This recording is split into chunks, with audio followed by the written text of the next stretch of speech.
കർത്താവിന്റെ അഭിഷിക്തനെ കാണുവോളം മരിക്കുകയില്ല എന്ന് പരിശുദ്ധാത്മാവിന്റെ വെളിപാട് ലഭിച്ച ശിമയോൻ അവന്റെ വരവിനായി പ്രത്യാശയോടെ പ്രതീക്ഷയോടെ കാത്തിരുന്നു.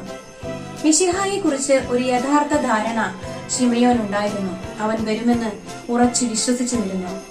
അവന്റെ വിശ്വാസത്തിന്റെ പ്രതിഫലമായും പ്രാർത്ഥനയുടെ ഉത്തരവുമായും പരിശുദ്ധാത്മാവിനാൽ പ്രേരിതനായി ദേവാലയത്തിലേക്ക് പ്രവേശിച്ച ശിമയോൻ മറിയത്തിന്റെയും ജോസഫിന്റെയും കരങ്ങളിൽ നിന്ന് ഉണ്ണീശോയെ കൈകളിലെടുത്ത് ദൈവത്തെ സ്തുതിച്ചുകൊണ്ട് ഇപ്രകാരം പറഞ്ഞു: സകല ജനതകൾക്കും വേണ്ടി അങ്ങ് ഒരുക്കിയിരിക്കുന്ന രക്ഷ എന്റെ കണ്ണുകൾ കണ്ടു കഴിഞ്ഞു.